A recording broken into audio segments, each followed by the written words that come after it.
Okay, good Srinivas morning గారు అండి. చెప్పండి. ఇప్పుడు వరకు మాటల యుద్ధం బాగానే జరుగుతుంది తెలంగాణలో. అటు సీఎం రేవంత్ రెడ్డికి, ఇటు కేటీఆర్కి మధ్య ఏంటి అసలు కేసీఆర్ని ఎదుర్కొనే స్థాయి కాంగ్రెస్ నేతలకు లేదని అంటున్నారు కదా? అంటే ఎలా, ఏ అంశ ప్రాతిపదికన లేదని అనుకుంటున్నారని మీ తరపు నుంచి వస్తున్నాయి అవి? శ్రీనివాస్ గారు. మొట్టమొదట బీఆర్కే న్యూస్ వీక్షకులకు, మీకు అక్కడ ఉన్నటువంటి మా సోదరుడు పివి గారికి నమస్తే అండి. ఇప్పుడు ఈ ఈ రాజకీయాలలో నిత్యం మాటల యుద్ధం అనేటువంటి సహజం అండి. ఏమంటే అధికార పార్టీ ఏదైనా మాట్లాడితే ఖచ్చితంగా దాన్ని నిర్వహించడానికో, తెలంగాణ సమాజం ప్రజా ప్రయోజనాల కోసం, తెలంగాణ ప్రయోజనాల కోసం వారు చేసేటువంటి పనులు నువ్వు వాళ్ళల్లో తప్పులు ఎత్తచూపడమే ఒక ప్రధాన ప్రతిపక్షమైనటువంటి నిర్మాణాత్మకమైన ప్రతిపక్షంగా మా పాత్ర పోషించాలని ప్రజలు నిర్దేశించింది. కాబట్టి ఆ దిశగా మా ప్రయాణం ఉంటుంది. ఏ విధంగా ఏ విధంగా తప్పు ఒప్పులు అంటే సందర్భాన్ని బట్టి. ఇప్పుడు ముఖ్యమంత్రి గారు వాళ్ళు వచ్చింది హార్డ్లీ అరౌండ్ 2.6 అరౌండ్ 2.2% తోని వాళ్ళ అధికారంలోకి వచ్చింది. అంటే చావు తప్పి కన్నులట్టబడి వచ్చినట్టు వచ్చు. అనుకోని అనూహ్యమైనటువంటి విజయంగా బీఆర్ఎస్ పార్టీ ఇప్పుడు కూడా కాంగ్రెస్ విజయాన్ని చూస్తుంది. అయినా టెక్నికల్గా అంటే సాంకేతిక విజయాన్ని మనం ఎట్టి పరిస్థితుల్లో ఒప్పుకోవాలి. 5 సంవత్సరాల వాళ్ళ అధికారాన్ని స్వాగతించాలి, సహకరించాలి. సహకారంలో భాగంగానే మేము సహకరించడం అంటే వాళ్ళను విమర్శించడమే. అంటే విమర్శించడం అంటే ప్రజా ప్రయోజనాలు దెబ్బతినకుండా ప్రజలకు వ్యతిరేకంగా నడుచుకున్నప్పుడు వాళ్ళని గాడిలో పెట్టే ప్రయత్నం చేయడమే మా పని. కాబట్టి మా కేటీఆర్ గారు మీరు కేసీఆర్ గారిని ఎదుర్కొనే సత్తా లేదు అన్నారు. వాస్తవమే కదా. అంటే సుదీర్ఘమైనటువంటి ఒక చిన్న అంటే ఇది ఒక 60 ఏళ్ళు వెనక్కి వెళ్ళాలి. అంటే తెలంగాణ ప్రజల ఆత్మగౌరవానికి సంబంధించినటువంటి అంశం ఎందరో కాంగ్రెస్ నాయకులు అది పట్టుకొని ముందుకెళ్ళిండ్రు. మేము సాధిస్తాం తెలంగాణని, కానీ సాధించలేదు. 14 ఏళ్ల ఉద్యమ ప్రస్థానంలో ఎక్కడ కూడా ఉద్యమాన్ని తగ్గకుండా, మర్చిపోనివ్వకుండా నిరంతరం ఉద్యమాన్ని ప్రజల మధ్య నుంచి చివరికి ఆ ఉద్యమానికి పరాకాష్ట తెలంగాణ ప్రాంతం, రాష్ట్రం ఏర్పడడం.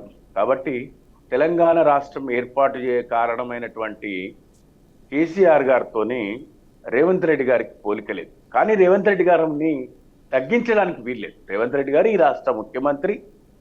ఆయన కాంగ్రెస్ పార్టీలో చేరి అనూహ్యంగా ఆ పార్టీకి పిసిసి అధ్యక్షుడై, అదేవిధంగా ద టాలెస్ట్ మ్యాన్ అంటే ఎవరు ఊహించని విధంగా ముఖ్యమంత్రి బీఆర్ఎస్ పార్టీ పార్టీ పక్షాన తెలంగాణకు తొలి ముఖ్యమంత్రిగా వ్యవహరించినటువంటి కేసీఆర్ గారికి ఎదురొడ్డి పోరాడి నిలిచి నిత్యం కార్యక్షేత్రంలో ఉండి చివరికి మమ్మల్ని ప్రతిపక్షానికి చేర్చినటువంటి వ్యక్తిగా ఆయనను మేము చూడాల్సిందే.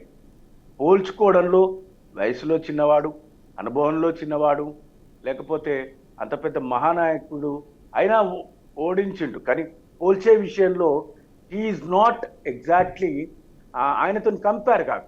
ఇప్పుడు మేము కంపారిజన్ అంటే కేటీఆర్ గారితో పోల్స్తాం. భవిష్యత్తు ఆశాకిరణం ఏదైనా ఉంది బీఆర్ఎస్కు అంటే కేసీఆర్ గారు తదనంతరం కేటీఆర్ గారు. కాబట్టి మేము రేవంత్ రెడ్డి గారిని వారితో పోలుస్తాం. అందుకే ఏ సందర్భంలోనైనా కేటీఆర్ గారు మన రేవంత్ రెడ్డి గారు ఈ రాష్ట్ర ముఖ్యమంత్రి గారిని మాజీ ముఖ్యమంత్రి, తెలంగాణ తొలి ముఖ్యమంత్రి, తెలంగాణ సాధకుడు, తెలంగాణ ఉద్యమాన్ని నిత్యం ముందుకు తీసుకెళ్లినటువంటి వ్యక్తిగా, తెలంగాణ ప్రజల 60 సంవత్సరాల ఆకాంక్షను నెరవేర్చిన వ్యక్తితోని పోల్చలేము. పోటీ పడ్డాడు, పోల్చలేము. అధికారాన్ని నుంచి మమ్మల్ని అయితే పక్కకు తప్పించి ప్రతిపక్షంలో నిలబెట్టిండు. అది ఎవరు కాదనలేని సత్యం.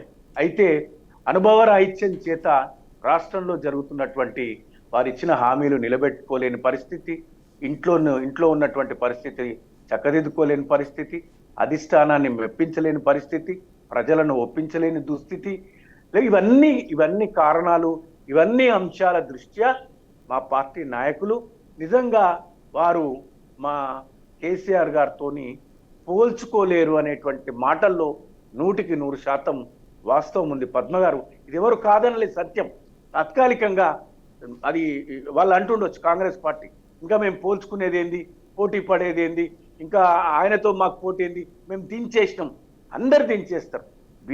కాంగ్రెస్ పార్టీని దించేసినటువంటి బీజేపీ అంత మాత్రాన కాంగ్రెస్ పార్టీకి జాతీయ స్థాయిలో విలువలేదా?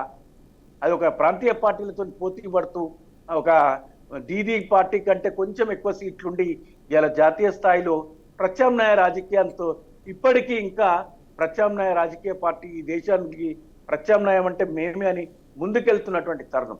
కాబట్టి ఒకసారి ఓడిపోయినంత మాత్రాన అదేదో శాశ్వతంగా గెలిచిపోయినట్టు. రాజకీయాల్లో అన్ని సహజమే. మనం జార్ఖండ్ చూసినాం. జార్ఖండ్లో శిబు సోరెన్ గారిని, వాళ్ళ కొడుకుని, వాళ్ళ ఇంటి కుటుంబం మొత్తాన్ని జైల్లో పెట్టింది. జార్ఖండ్ ఏర్పాటుకు వారే కారణం కదా, వాళ్ళ మొన్న కూడా అధికారంలోకి వచ్చారు. కాబట్టి ఈ దేశం కోసం త్యాగాలు చేసిన గొప్ప గొప్ప వ్యక్తులను, లేకపోతే రాజకీయాల్లో కొనసాగిన వ్యక్తులను చాలా మంది వాళ్ళు గొప్ప వాళ్ళు అయినా కూడా ఓటమి చవి చూస్తారు. ఈయన ఎందుకు అంబేద్కర్ గారు ఓడిపోలేదా?